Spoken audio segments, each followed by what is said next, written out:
कुछ समय बाद दोपहर हुई। रसोई घर में तीनों बहुएं खाना बना रही थीं। तभी कविता बोली, तुमने देखा दीदी, वह गजराज रवि जी को कैसे देख रहा था, जैसे बकरे को हलाल करने से पहले कसाई देखता है। राधा ने तसल्ली दी, कविता तो फिक्र मत कर, बापूजी और विक्रम है ना, वे रवि को बहकने नहीं देंगे। नहीं दीदी, बात इतनी सीधी नहीं है।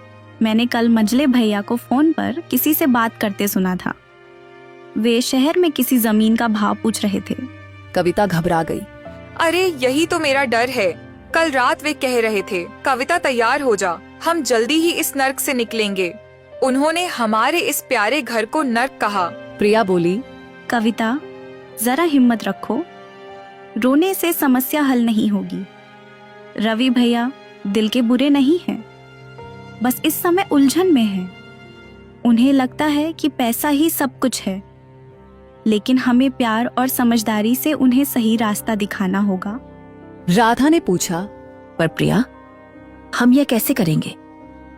अगर हमने कुछ कहा तो कहेंगे कि औरतों को बीच में नहीं बोलना चाहिए।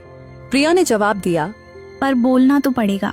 जब घर में आग लगती है तो यह नहीं देखा जाता कि पानी कौन डाल रहा है, मर्द या औरत। कुछ देर बाद रवि अपनी पत्नी और माँ के साथ बैठकर खाना खा रहा था। एकदम गुस्से से उठा और बोला, अरे अम्मा, अब मुझसे खाना नहीं खाया जाएगा। माँ ने पूछा, क्या हुआ बेटा, खाना ठीक नहीं लग रहा क्या? नमक कम है या फिर किसी और बात ने मन खराब किया? नमक नहीं अम्मा, इज्जत कम है। इस घर में मेरी हैसियत एक बैल जैसी है, बस जोतते रहो और शाम को सूखा भूसा खा लो। रामकिशन गर्जे, जुबान संभाल कर बात कर। रवि, ये बात करने का कैसा तरीका है? तरीका भाड़ में गया बापू, मुझे फैसला चाहिए। आज गजराज ने जो कहा वह सही है। वह जमीन बंजर पड़ी है, उसे बेचकर मुझे मेरा हिस्सा दे दो। मुझे शहर जाना है। सब घर वाले इकट्ठा हो गए। भैया, आप समझ नहीं रहे, आप गजराज के जाल में फंस रहे हैं। वह आदमी मीठी मीठी बातों में उलझाकर आधा गांव हड़प चुका है। तो चुप कर, तू तो बापू का लाडला है, तुझे क्या पता तकलीफें क्या होती है। विक्रम भैया के हाथ में तिजोरी की चाबी है, तेरे हाथ में किताब, मेरे हाथ में क्या है? सिर्फ छाले। जी शांत हो जाइए, बैठिए और पानी पीजिए। हट जा कविता, तू भी उन्हीं की तरफ है। अगर तुझे मेरे साथ चलना है तो चल, वरना तू भी यहीं रह, इसी गोबर के ढेर में। पूरे आंगन में सन्नाटा छा गया। सावित्री रोने लगी। रामकिशन का चेहरा पत्थर जैसा हो गया। रामकिशन ने अपना फैसला सुना दिया। अगर तुझे जाना है रवि तो जा, लेकिन जमीन नहीं बिकेगी। वह मेरे पुरखों की अमानत है। मैं जीते जी उस पर कोई गोदाम नहीं बनने दूंगा। ठीक है, तो फिर पंचायत बुलाओ कल सुबह ही। अगर जमीन नहीं बेचोगे तो घर के 3 हिस्से करो। इस आंगन के बीच दीवार खींचेगी। यह कहकर रवि अपने कमरे में चला गया और जोर से दरवाजा बंद कर लिया। कुछ समय बाद रात हो गई। तीनों बहुएं तालाब के किनारे खड़ी थीं। तालाब का पानी शांत था, पर मन बेचैन था। कविता रोते हुए बोली, दीदी अब क्या होगा? अगर आंगन बट गया तो मैं कैसे जीऊंगी? मैं तुम दोनों के बिना नहीं रह सकती। राधा ने दिलासा दिया, चुप कर कविता, कोई दीवार नहीं खींचेगी। जब तक मैं जिंदा हूं, इस आंगन को कोई नहीं बांट सकता। दीदी, भावनाओं से काम नहीं चलेगा। मंझले भैया को पैसा चाहिए। उन्हें लगता है कि खेती में पैसा नहीं है। हमें उन्हें गलत साबित करना होगा। राधा ने पूछा, पर प्रिया, वह हम कैसे करेंगे? हम भला उन्हें गलत कैसे साबित कर सकते हैं? क्या तुम्हारे पास कोई तरीका है? प्रिया ने योजना बताई। मैंने कृषि विभाग की वेबसाइट पर देखा है। हमारे तालाब की मिट्टी और पानी मखाने की खेती के लिए सोना है, और अगर हम साथ में मछली पालन भी करें तो हम 6 महीने में उतना कमा सकते हैं जितना भैया की वह सपनों वाली दुकान 2 साल में भी नहीं कमा पाएगी। पर हम करेंगे कैसे? लोग क्या कहेंगे? और वह मुखिया गजराज, वह तो तमाशा बना देगा। राधा ने दृढ़ता से कहा, गजराज की ऐसी की तैसी। अब हमें भी खेतों में काम करना होगा। कल सुबह होने दो, हम बापूजी से बात करेंगे। फिर अगली सुबह पंचायत बैठने ही वाली थी कि तीनों बहुएं बीच में आ गईं। राधा बोली, बापूजी रुकिए, पंचायत की जरूरत नहीं है। रवि ने टोका। भाभी आप हट जाइए, ये मर्दों का मामला है। प्रिया ने जवाब दिया, नहीं भैया, यह घर का मामला है और घर हम औरतें बनाती हैं। आपको पैसा चाहिए ना, हमें 6 महीने का समय दीजिए। हम इसी बंजर जमीन और तालाब से आपको आपकी दुकान के पैसे कमाकर दे देंगे। मुखिया गजराज जो पास खड़ा सब सुन रहा था, वह जोर से हंसा और बोला, लो भाई, अब घूंघट वाली बहुएं खेती करेंगी। अरे रवि मान जा, जमीन बेच दे। क्यों इन बेचारियों को धूप में काला करवा रहा है? रामकिशन गुस्से से बोला, गजराज तुम चुप रहो, तुम बीच में मत बोलो। मेरी बहुएं अगर ठान लें तो पत्थर से पानी निकाल सकती हैं। रवि बोलो, मंजूर है चैलेंज? रवि अपनी माँ की आंखों में देख नहीं सका। उसे अपनी माँ के सामने झुकना पड़ा। ठीक है, 6 महीने, पर मैं एक पैसे की मदद नहीं करूंगा और न ही खेत में काम करूंगा। देखूं तो सही तुम लोग क्या करती हो और कैसे 6 महीने के अंदर इतना पैसा कमाती हो। अगले दिन से तालाब किनारे वाला घर बदल गया। राधा ने घर की पूरी जिम्मेदारी संभाल ली। वह सुबह 3 बजे उठती, सबका खाना बनाती, कपड़े धोती और फिर दोपहर में खेत पर पहुंच जाती। कविता ने सबसे मुश्किल काम चुना, तालाब की सफाई।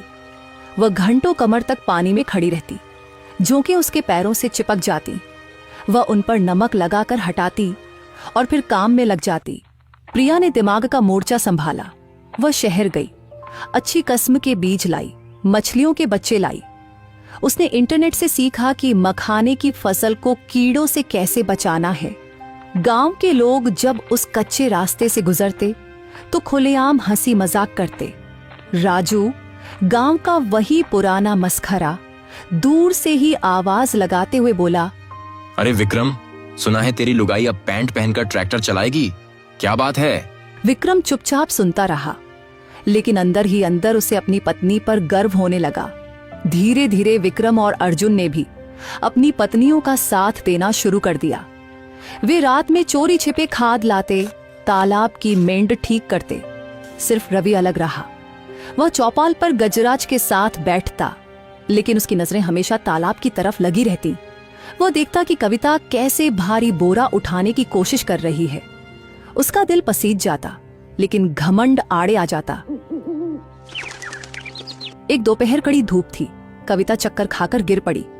रवि, जो दूर खड़ा सब देख रहा था, अचानक दौड़कर आया। उसने कविता को गोद में उठाया, छांव में ले गया और उस पर पानी छिड़कते हुए बोला, अरे कविता, पागल हो गई हो क्या? मरना है तुम्हें? अगर तुम्हें कुछ हो गया तो मेरा क्या होगा? कविता धीरे धीरे होश में आई और कुछ देर बाद रवि से बोली, मैं ठीक हूँ, बस थोड़ा चक्कर आ गया था। मुझे काम करना है, वरना शर्त हार जाएंगे। रवि ने उसे पानी पिलाया और चुपचाप वहां से चला गया। उस दिन के बाद से रवि चौपाल पर कम और घर के आसपास ज्यादा दिखने लगा। 5 महीने बीत चुके थे। तालाब में मखाने के बड़े बड़े पत्ते तैर रहे थे। फसल शानदार थी और गजराज ये सब देखकर घबरा गया था। अगर ये औरतें जीत गईं तो उसका गोदाम बनाने का सपना और कमीशन सब मिट्टी में मिल जाएगा। अमावस की रात थी। हवाएं तेज चल रही थीं। गजराज अपने गुंडों से बोला, सुनो, आज रात काम तमाम कर दो। तालाब का निकासी वाला नाला तोड़ दो। सारा पानी बह जाएगा तो मखाना और मछली सब खत्म हो जाएगा। धीरे धीरे रात के 2 बजे गजराज के गुंडे तालाब की ओर बढ़े। उधर घर में प्रिया भी जाग रही थी। उसके मन में कुछ खटका हुआ। उसने खिड़की से देखा तो तालाब की तरफ कुछ परछाइयां हिलती नजर आईं। उसने तुरंत राधा और कविता को जगा दिया। दीदी, तालाब पर कोई है? मैंने खिड़की से लोगों की परछाइयां देखी हैं, जल्दी उठो। तीनों ने बिना किसी को जगाए घर के कोने में रखी लाठियां उठा ली। वे दबे पांव तालाब की तरफ बढ़ीं। वहां 3 आदमी फावड़ों से तालाब की मेंढ काट रहे थे। राधा चिल्लाई, कौन है वहां? खबरदार, अगर कुछ भी करने की कोशिश की। गुंडे हड़बड़ा गए। एक ने तुरंत जेब से चाकू निकाला और बोला, अरे देखो तो सही, रामकिशन के घर की देवयान लाठी लेकर आई हैं।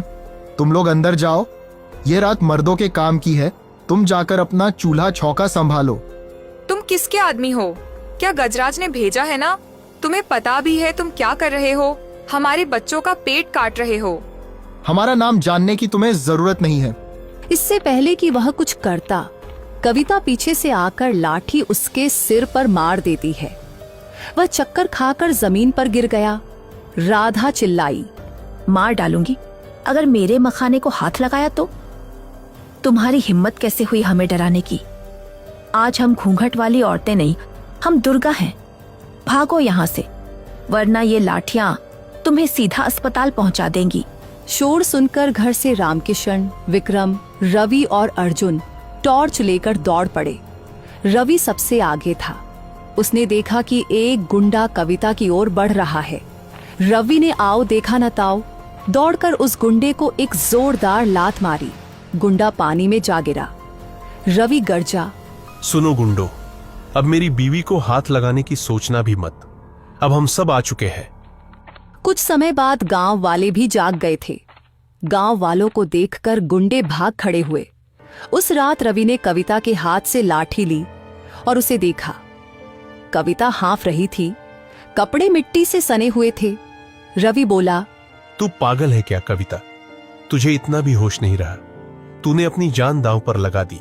अगर तुझे जरा सी भी चोट लग जाती तो मेरा क्या होता? कविता ने जवाब दिया, तो क्या मुझे कुछ हो जाता तो क्या? हमारा तो सपना टूट जाता ना। यह सिर्फ मखाना नहीं है जी, यह हमारी इज्जत है, हमारी एकता है। आपने पैसों की जरूरत बताई थी ना, मैंने बस वही बचाने की कोशिश की। अगर यह फसल बर्बाद हो जाती तो आप हमें छोड़कर चले जाते। रवि की आंखों से आंसू गिर पड़े। उसने कविता के सामने हाथ जोड़ लिए। कुछ दिनों बाद फसल कटने का दिन आया। मखाने तैयार हुए, मछलियां निकाली गईं। व्यापारी ट्रक लेकर आया। जब तौल मोल हुआ तो पता चला कि मुनाफा उम्मीद से 3 गुना ज्यादा है। शाम को आंगन में थैली नोटों की गड्डियों से भरी हुई थी। गजराज और सरपंच भी वहां मौजूद थे क्योंकि रामकिशन ने उन्हें बुलाया था। प्रिया नोटों की थैली उठाकर रवि के पास गई और बोली, लीजिए मजले भैया, ये रहे आपकी दुकान के पैसे और ये कुछ ज्यादा ही है। हमने शर्त पूरी कर दी। अब आप अपना वादा निभाइए और हमें चैन से रहने दीजिए। जमीन मत बेचिए। बस आप खुशी से शहर जाइए और अपनी मर्जी की जिंदगी जिए। हम आपको नहीं रोकेंगे। पूरा परिवार सांस रोके खड़ा था। गजराज उम्मीद भरी नजरों से देख रहा था कि शायद रवि पैसे लेकर निकल जाए। रवि ने थैली हाथ में ली, उसका वजन महसूस किया। फिर उसने थैली सावित्री माँ के कदमों में रख दी और बोला, मुझे अब समझ आ गया है कि मैं किस बेवकूफी के पीछे भाग रहा था और यह घर मेरे लिए कितना जरूरी है।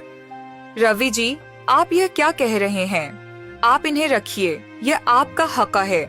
हमने तो बस आपको समझाने के लिए यह सब किया था। हाँ देवर जी, यह पैसा आपकी तरक्की के लिए है। इसे लेकर अपना भविष्य संवारिए। रवि ने जवाब दिया, नहीं भाभी, मेरा हक उन पैसों में नहीं, इस घर में है, इस मेहनत में है। मैं अब कभी शहर नहीं जाऊंगा। गजराज बीच में बोला, अरे रवि, क्या कर रहा है? तू पागल तो नहीं हो गया? इतनी बड़ी रकम, ऐसा मौका फिर नहीं मिलेगा। तुझे पता है शहर में एक दुकान की कीमत क्या होती है? कल तो पछताएगा, मेरी बात मान ले। बस मुखिया जी, बहुत हो गया। मुझे दुकान मिल गई, यही तालाब, यही खेत मेरी दुकान है।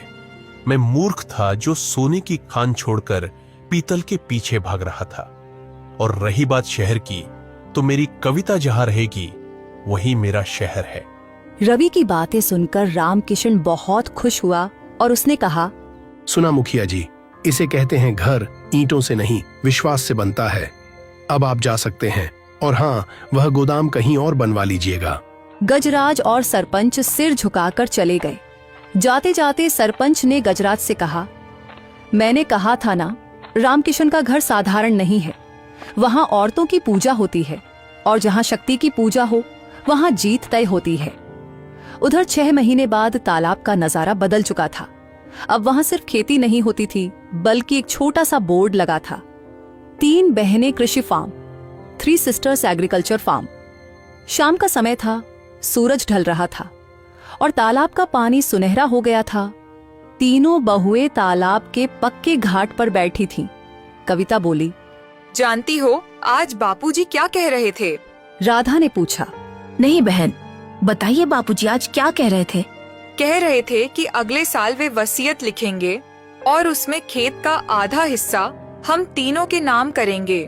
प्रिया खुश होकर बोली, सच बहन, बापूजी मान गए।